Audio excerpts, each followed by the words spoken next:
Abnous Chalmani nous rejoint. Bonsoir Abnous, merci encore. Bonsoir Abnous, mais on va commencer avec vous, David Revaud-Dallon. Aujourd'hui s'est tenue une réunion à l'Élysée pour faire le point sur les groupuscules politiques violents, réunion décidée par Emmanuel Macron après la mort de Quentin Dorenc et le débat politique extrêmement vif, évidemment, qui est né en France. Les empêcher de nuire, c'est l'objectif que doit avoir tout État. Mais vous nous dites, c'est le mythe de l'hydre. Pourquoi ? En fait, je pense qu'il faut couper évidemment toutes les têtes qui sont nombreuses, et pour ça, il y a une solution qui n'est pas parfaite, qui suscite des débats au niveau du droit, qui effectivement montre des failles dans le dispositif, mais cette solution, c'est la seule, c'est la dissolution des groupuscules dangereux. Donc le président, mon parti pris, c'est qu'il a parfaitement raison de mener cette offensive, tout simplement parce qu'il y a des principes simples, essentiels dans notre démocratie, et Emmanuel Macron les a rappelés samedi, on l'écoute. Dans la République, aucune violence n'est légitime. Il n'y a pas de place pour les milices, d'où qu'elles viennent. Pas de place pour les milices, c'est d'ailleurs la raison pour laquelle le chef d'État organisait ce matin cette réunion à l'Élysée et a demandé au ministère de l'Intérieur de lancer des dissolutions, des procédures contre 5 émanations locales de la Jeune Garde, le mouvement antifasciste dont on a beaucoup parlé. Alors ces dissolutions, c'est une vieille histoire. À l'origine, il y a cette fameuse loi du 10 janvier 1936 sur les groupes de combat et milices privées. C'est une loi qu'avait fait adopter le gouvernement du Front populaire en réaction aux émeutes du 6 février 1944, déjà organisées par des groupes d'extrême droite à l'époque. On les voit, c'est l'attaque de l'Assemblée et la place de la Concorde. Et sa première application, elle date justement de 1936. Le président du Conseil, Léon Blum, avait croisé par hasard des militants de l'Action française et avait failli se faire lyncher. On le voit, il s'était fait violemment agresser et ça avait abouti au premier décret de dissolution de plusieurs structures liées à l'Action française, mouvement royaliste et antisémite. Et depuis, on a eu à chaque époque ces dissolutions. Dans les années 60, c'était les groupements pro-décolonisation, mais aussi pro-Algérie française, l'OAS.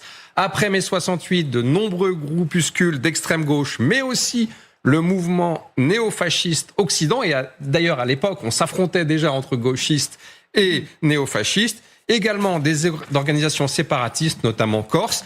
Et depuis une vingtaine d'années, ont été notamment dissous le groupe suprémaciste noir et antisémite, la Tribuca, des mouvements islamistes comme Forsan Aliza et de nombreux groupuscules d'ultra-droite, entre autres Unité radicale, souvenez-vous, c'était après la tentative d'assassinat de Jacques Chirac, 2002, Troisième Voie, Jeunesse nationaliste révolutionnaire, œuvre française, ça c'était après la mort du militant antifasciste Clément Méric, 2013, tué par un skinhead. Plus récemment, c'était encore de l'ultra-droite, Génération identitaire, Bastion social, les Ouaf Paris, le GUD. Au total, en 90 ans, 124 dissolutions ont été prononcées sur le fondement de cette loi et on le voit, plus d'un tiers depuis 2017, l'élection d'Emmanuel Macron. Alors, il y a plusieurs questions, bien sûr.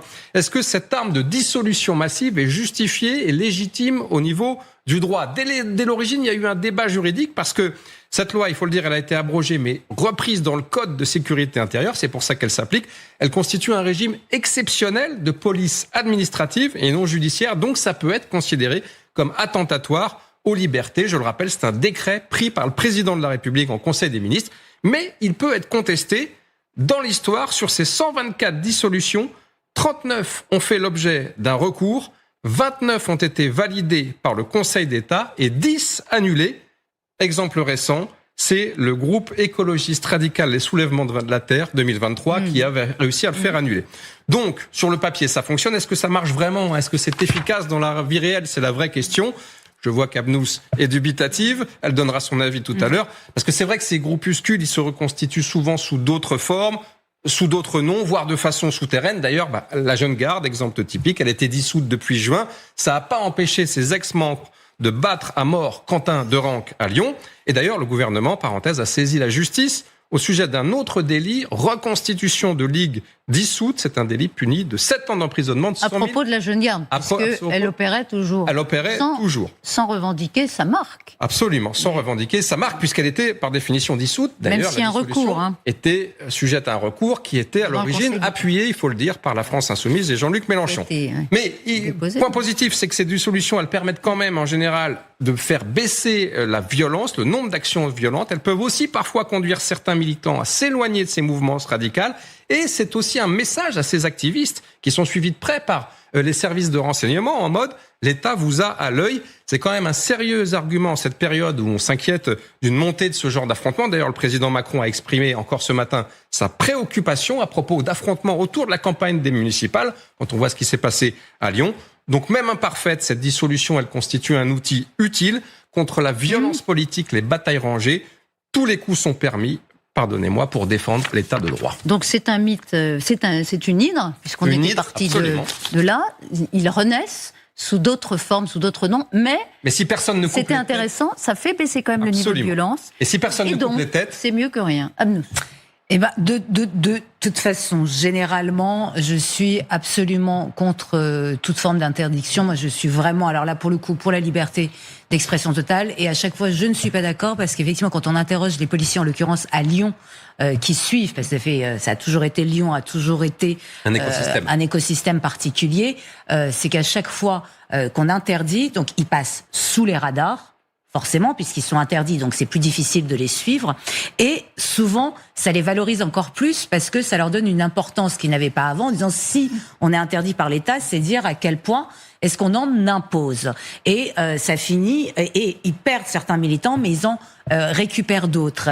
Et vous avez donné les chiffres, c'est que à chaque fois qu'on a dissous, ça s'est recomposé sous d'autres formes, et souvent sous des formes plus violentes.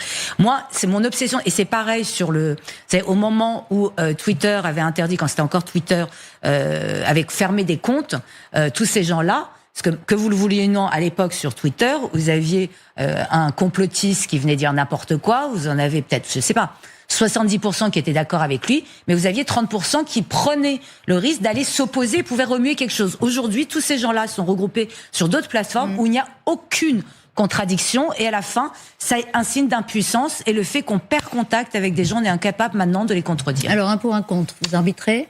Oui, moi j'ai envie de dire, moi je suis... moi ce qui me choque quand même, c'est la violence. La violence qui revient comme ça, et surtout parce que bon, c'est historique, il y en a toujours eu, mais là il y a des partis politiques derrière.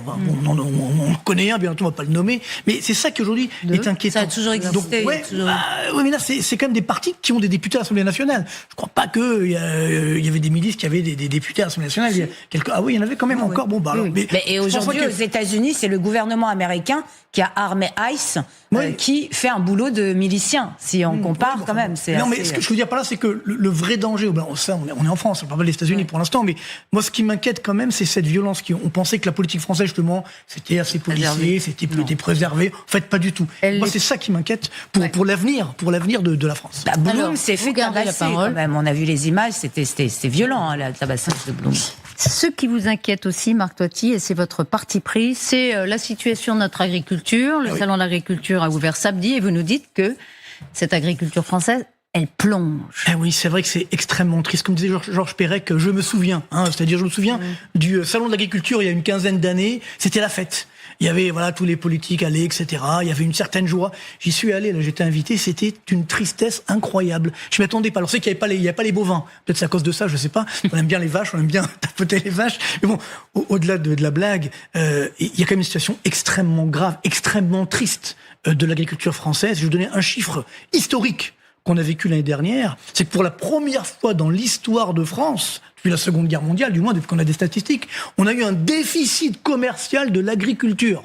C'est-à-dire que jusqu'à présent, on n'a effectivement que des excédents. Là, bon, le déficit, au début, il atteint 1 milliard d'euros, puis finalement, c'est seulement 200 millions d'euros. C'est quand même un déficit commercial. Ça veut dire qu'on a plus importé de produits agricoles qu'exporter. Ça, c'est une première. Ça veut dire qu'on est en train de perdre notre indépendance et notre souveraineté alimentaire. C'est quand même très lourd de conséquences. Alors, si on regarde au niveau global, on a également eu des déficits, on est à plus de 69 milliards de déficits sur la balance commerciale globale. Donc, c'est vrai que là aussi, ce n'est pas simplement agricole. Juste sur le schéma, c'est un déficit.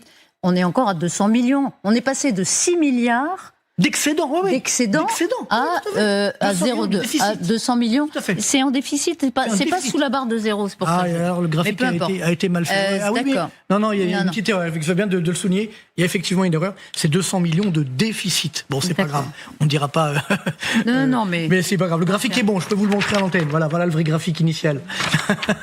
Mais donc, toujours est-il que, effectivement, on est passé d'un excédent commercial. On avait donc 5 milliards d'euros d'excédent, donc dans les années 2022-2023. Maintenant, on a un déficit de 200 millions. Ça, c'est le déficit global. Donc, on est à 69 milliards de déficit. Mais bon, plus globalement, il y a une question qui se pose. Comment en est-on arrivé là ? C'est vrai que l'agriculture française, c'était un de nos fleurons. Alors, malheureusement, il y a pas de fumée sans feu, comme on le dit souvent. C'est que les dirigeants français, depuis 50 ans, et a fortiori ces dernières années, ont sacrifié l'agriculture française, malheureusement. Alors, quelles sont les raisons ? Il y en a plusieurs. D'abord, on a eu une hausse des coûts. Alors, tout à l'heure, on parlait de la guerre en Ukraine, hausse des coûts de production, évidemment, sur l'énergie, notamment. Encore heureux qu'on a le nucléaire, mais là aussi, on a dû payer le prix européen, donc ça fait augmenter les coûts de l'énergie pour l'ensemble de nos agriculteurs. Bien sûr, c'est du subi, mais ce qui venait déjà s'ajouter à des coûts qui étaient déjà très élevés, plus une fiscalité, là, évidemment, c'est français, qui est également extrêmement élevée, une réglementation également très tatillonne. On impose des règles à nos agriculteurs qu'on n'impose pas à des produits étrangers qu'on importe en France. Donc c'est ça qui est une distorsion de concurrence évidemment assez incroyable. Évidemment, cette écologie punitive, globalement on le voit bien avec ce qui est passé autour des bassines, etc. On montre les agriculteurs du doigt et donc on les empêche de tourner en rond finalement, malheureusement. Et alors, autre élément plus récent qu'on subit également, c'est un euro fort évidemment qui a joué et qui a donc limité là aussi nos exportations. Donc ça fait que alors maintenant, l'accord du Mercosur, on verra ce que ça va advenir, mais ça, c'est la partie immergée de l'iceberg. Le malaise, il est bien plus profond. Je vais vous donner quelques chiffres très simples. Dans les années 78, l'agriculture, c'était 5% de notre PIB. C'était encore 2% en 2005. C'est aujourd'hui 1,5% de notre PIB, notre richesse. On voit que c'est en train de s'effondrer. Aujourd'hui, on compte 400 000 agriculteurs en France. Bon, ça peut paraître encore beaucoup, mais on avait plus de 1 million encore quelques années. Mais 30% vont partir à la retraite d'ici 2030. C'est 400 000. Donc vont-ils être remplacés ? Quand on voit aujourd'hui les difficultés qu'on a pour simplement faire son métier d'agriculteur, ça ne donne pas envie, évidemment, à nos jeunes. Et c'est ça qui est particulièrement dangereux. Et c'est ça qui coûte cher. Et c'est pourquoi on a ce triste salon d'agriculture. Et je pense que, à force d'avoir sacrifié l'agriculture, comme l'industrie d'ailleurs, ça risque de régénérer une crise sociale, sociétale, notamment à cause, effectivement, de l'agriculture au niveau national. Bon, c'est vrai que c'est complètement affligeant. C'est triste, malheureusement. Le point d'arrivée est affligeant. En quelques secondes, parce que la parole est à Amnous dans la foulée. Le point d'arrivée, c'est un vrai danger politique. On voyait les images qui est récurrent, qui revient régulièrement dans notre vie politique, qui menace nos gouvernements. Et un jour ou l'autre, ça risque de déborder véritablement. La parole à vous, Amnous, pour votre parti pris. On s'intéresse, et je suis très impatient de vous entendre, à cet ambassadeur américain qui ne nous aime pas. Non, définitivement. Ça a commencé le 14 février 2026 après le meurtre par au moins 6 individus liés à la mouvance antifasciste de Quentin Derengue, 23 ans, militant nationaliste. L'ambassade des États-Unis à Paris repose sur son compte X une déclaration du département d'État américain dénonçant la violence politique d'extrême gauche et appelant à traduire les responsables en justice comme si on n'était pas capable de le faire. Jean-Noël Barrot, notre ministre des Affaires étrangères, réagit bien entendu immédiatement. Je cite, « Nous refusons toute instrumentalisation de ce drame qui concerne la communauté nationale à des fins politiques. La France n'a aucune leçon à recevoir en matière de violence de l'internationale réaction, reprenant par là l'expression d'Emmanuel Macron. » Sur ce, Barrot convoque Kouchner, l'ambassadeur américain au Quai d'Orsay, pour le lundi 23 février, hier. Kouchner ne se présente pas et invoque des engagements personnels et envoie un collaborateur de l'ambassade. Voilà, il traînait là, tu veux pas aller voir ce qui se passe. Dans un communiqué au ton glacial, le Quai d'Orsay prend acte, et là, cette fois, il y va, face à cette apparente incompréhension des attendus élémentaires de la mission d'ambassadeur ayant l'honneur de représenter son pays. Le ministre a demandé qu'il ne puisse plus accéder directement aux membres du gouvernement français en termes diplomatiques et en termes simples. C'est une mise en quarantaine de l'ambassadeur des États-Unis. Sur ce, l'ambassadeur Kouchner a tout à l'heure appelé le ministre Barrot pour exprimer sa volonté de ne pas interférer dans notre débat public et rappeler l'amitié qui lie la France aux États-Unis. L'ambassadeur et les ministres sont convenus de se voir, on pourrait dire. Fin de l'acte, tout va bien, Madame la Marquise, mais le mal est fait, parce que ce n'est pas la première fois que l'ambassadeur Kouchner pose un lapin à la France à travers le ministère des Affaires étrangères. 6 semaines seulement après avoir pris ses fonctions en juillet 2025, Charles Kouchner publie une lettre ouverte au président Macron dans le Wall Street Journal, exprimant, je cite, sa profonde inquiétude face à la flambée de l'antisémitisme en France et à l'absence d'action suffisante de son gouvernement pour le combattre. Donc, il fait remonter les bretelles, ça fait même pas 6 semaines qu'il est en poste, tac. Le Quai d'Orsay juge les propos, je cite, inacceptables, convoque l'ambassadeur, rebelote, Kouchner ne se présente pas et envoie à sa place le chargé d'affaires de l'ambassade. C'est là qu'intervient LCI, qui interviewe Kouchner, qui ne se démonte pas, on l'écoute. If President Trump wanted to pick the best diplomat to come to France, he picked the wrong person. I'm not the best diplomat, and I'm not sure he's the best diplomat, which is why I think he's one of the greatest presidents in the United States. He doesn't understand protocol. I don't want to know anything about protocol. Voilà, il comprend pas le protocole, preuve en est. D'ailleurs, effectivement, c'est pas un diplomate. Alors, pour vous dire un peu qui est ce personnel, Charles Kouchner, né en 1954, un promoteur immobilier du New Jersey, fils de rescapé de la Shoah, il fonde en 1985 la Kouchner Company, un empire immobilier qui pèse lourd, on va dire. Lui, sa fortune personnelle est estimée à 3,2 milliards de $.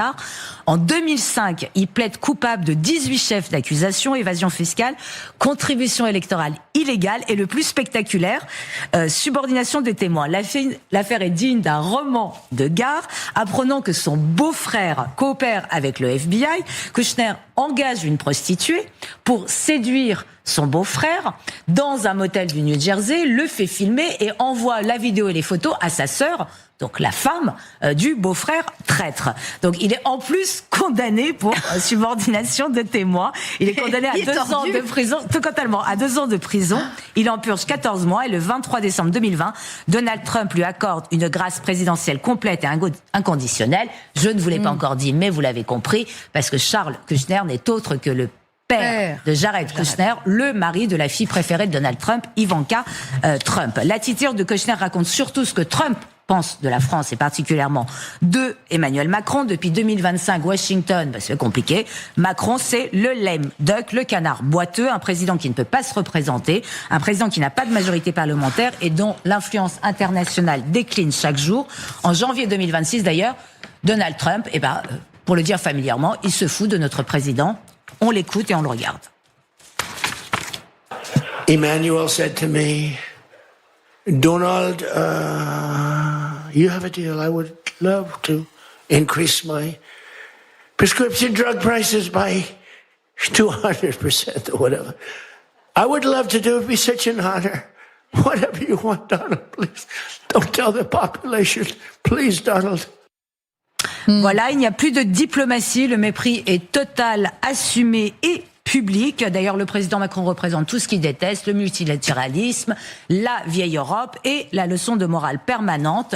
Et donc, forcément, envoyer à Paris un homme comme Kouchner, qui a fait de la prison pour avoir piégé son propre beau-frère avec une prostituée qui refuse par 2 fois les convocations au Quai d'Orsay, c'est dire à la France, vous ne méritez pas mieux, vous n'êtes pas un allié stratégique, vous êtes un interlocuteur fatigant, on verra, d'autant plus que pour un homme comme Charles Kouchner, le Quai d'Orsay, ce qui se passe sur le bord de Seine, ça ne le concerne pas. Tout ce qui l'intéresse, c'est ce qui se passe en Floride et ce que pense le locataire de Washington de la maison. Il s'est quand même fendu d'un communiqué officiel qui vient de tomber sur les téléscripteurs, comme on dit. L'échange que j'ai eu avec Jean-Noël Barrot, était franc et amical. Donc minimum.